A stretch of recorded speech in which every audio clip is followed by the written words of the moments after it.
이른바 노란봉투법의 국회 통과를 제1공약으로 내세운 것으로 알고 있습니다. 정부 여당은 상당히 부정적인 태도를 가지고 있고요.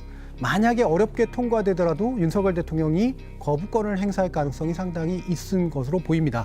정의당이 작년에도 사실 이 국회 상황이 다르지 않았습니다. 그럼에도 불구하고 중대재해처벌법을 통과시킨 사례가 있습니다. 그 당시에 실제 그 작업 현장에서 아들과 딸을 잃었던 부모님들이 함께 농성에 참여하시고 국회 담장 바깥에서 상당히 많은 사람들이 더 이상 이렇게 언제 출근했다가 안전하게 돌아올지 걱정하는 이런 사회 좀 이제 끝나야 되지 않냐 상당한 여론이 들끓었습니다.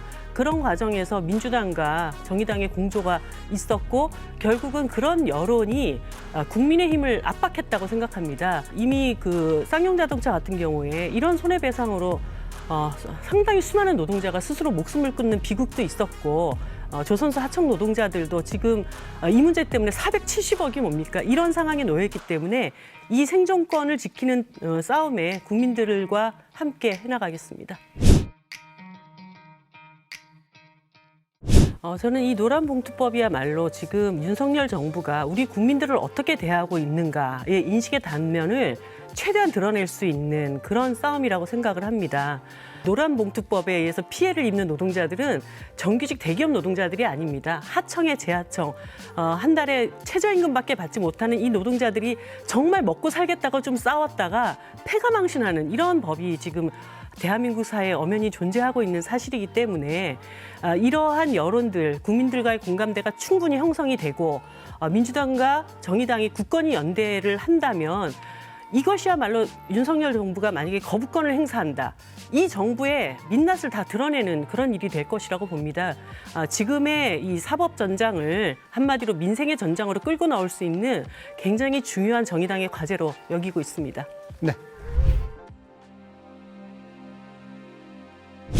네, 그 SPC 사고가 터지고 그 회사의 노조 지부장이 이런 얘기를 했습니다. 그 안전장치 문제가 아니라 노동 강도의 문제다.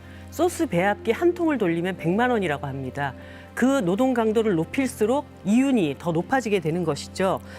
그렇기 때문에 안전장치 떼고 12시간 주야 맞교대를 했고 이번에 사망한 여성 노동자도 밤샘 근무를 몇 달째 진행을 해왔다고 합니다. 이것은 바로 이윤 앞에 생명도 무시되고 있는 지금 사회의 어떤 민낯을 보여주는 것이라고 보는데요.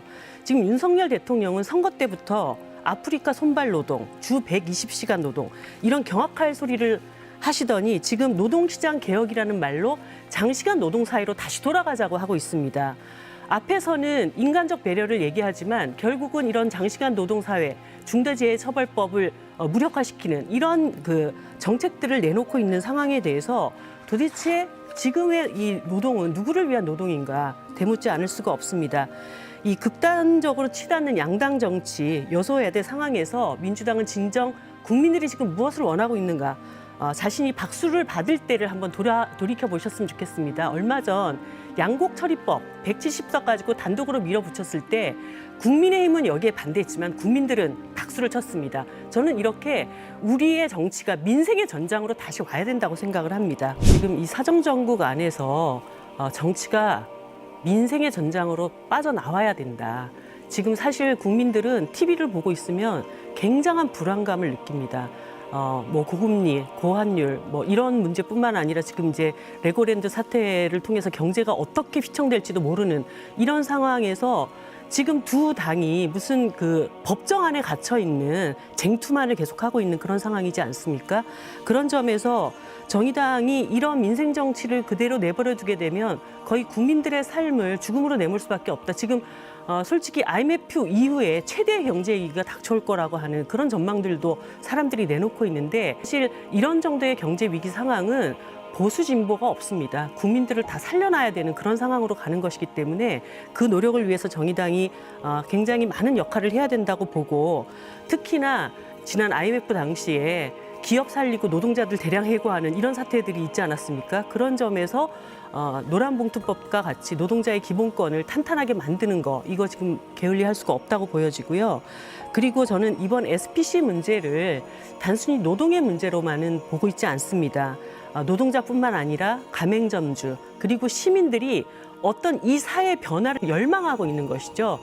사람의 생명이 이윤보다 앞서는 조화롭고 가치 있는 그런 공동체를 우리가 함께 나가야 된다는 목소리가 터져 나온 것이기 때문에 이 문제에 대한 해결도 반드시 정의당이 이뤄내야 된다고 생각합니다.